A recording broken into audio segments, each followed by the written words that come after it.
When I was a little boy, my dad used to send me to Florida for summer baseball camp. At the end of each camp session, my dad would drive down from Tennessee with his boat to pick me up and take me fishing in the 10,000 Islands area around Naples, Florida.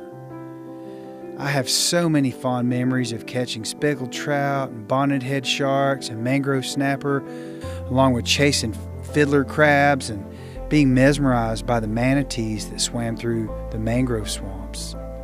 Fast forward 40 years as I boat ride through the mangrove channels from that same marina, recollecting all the emotions and memories that my dad and I created together.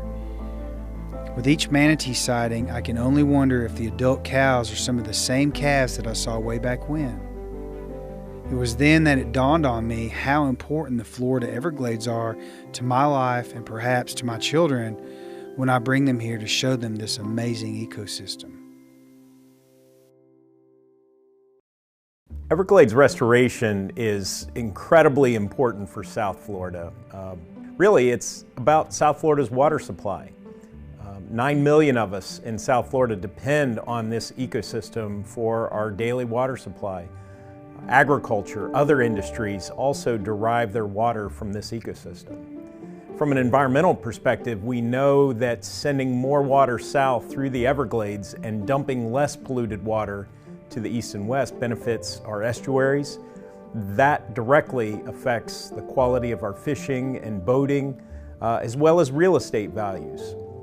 So our state's economy is really tied to the health of the environment, and the health of our environment depends on Everglades restoration. The Everglades Agricultural Area Reservoir is a massive storage tank for water from Lake Okeechobee so that we can hold that water, cleanse it through stormwater treatment marshes, and send that water south to the Everglades where it belongs. It's really the pivotal piece to Everglades restoration in that it allows us to send those massive quantities of clean, fresh water to the south, at the same time cutting those harmful discharges to the Caloosahatchee and the St. Lucie estuaries by more than 50%. This reservoir has a companion stormwater treatment marsh associated with it, a 6,500 acre stormwater treatment marsh. These will be two massive aquatic ecosystems. This restoration infrastructure produces a large open water body, the reservoir itself, which is an aquatic ecosystem of its own. This 6,500 acre stormwater treatment area is designed and managed to remove phosphorus pollution, but it also harbors a variety of species of fish, alligators, waterfowl. These are outstanding places to go bird watching and even duck hunting.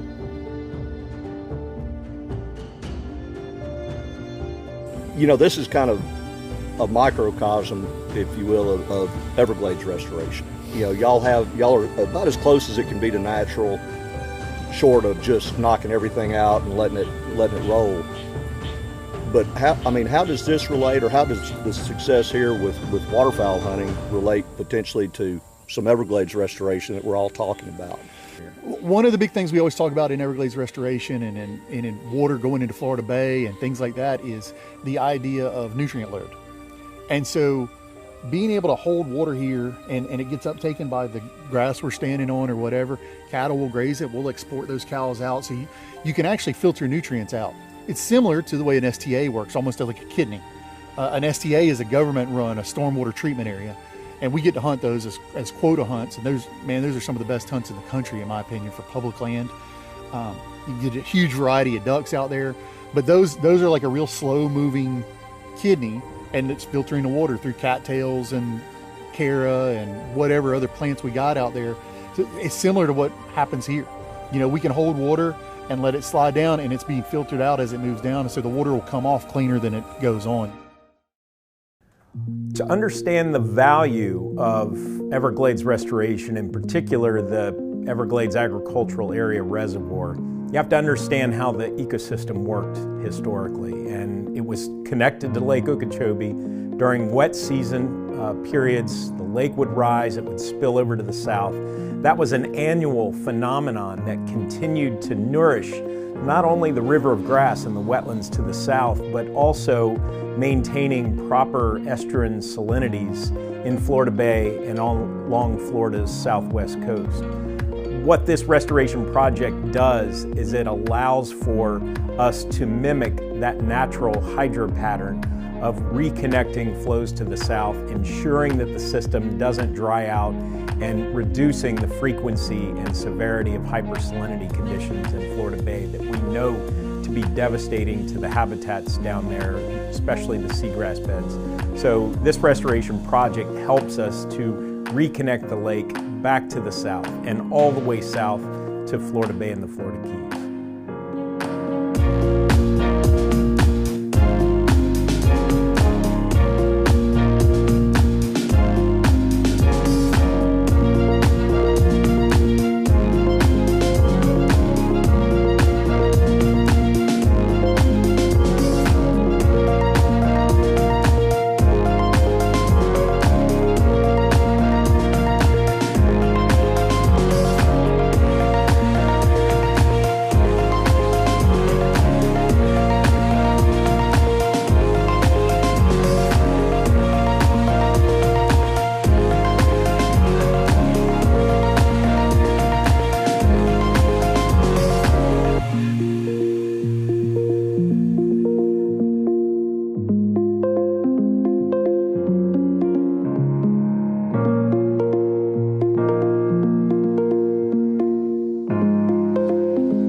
I'm interested in this, let's call it a fight, let's call it an issue, let's call it whatever you want to, but I'm interested in it because I see it as solution-based. People way smarter than me have already come up with plans on how to treat this water, what to do. There's even money earmarked for it. And all we have to do is get the people who make the decisions to go ahead and do the project that's been designed to do for, I don't know, 20 or 30 years now.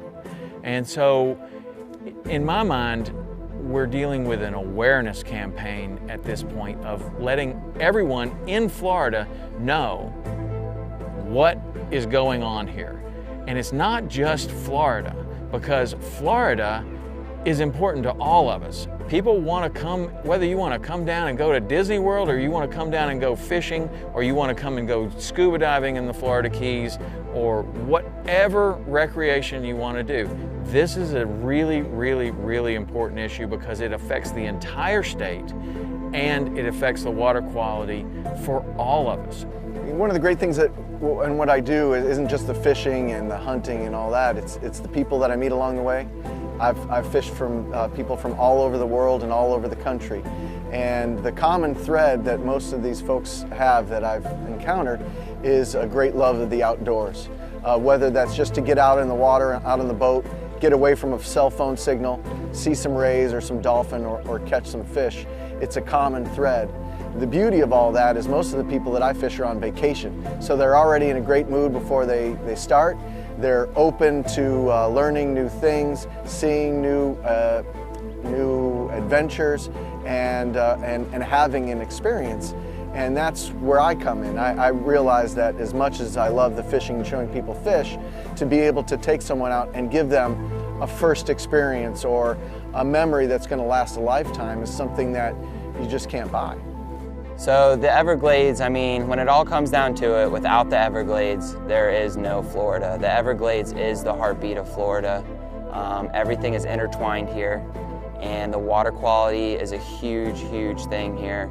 So whether it's the West Coast, the East Coast, down south in the Keys, we all need to work together. We all need to just figure out a solution on how we can, you know, keep what we got going here. With your help, we can restore the Everglades. Let your senators and representatives know you, as a sportsman, appreciate continued funding for Everglades restoration.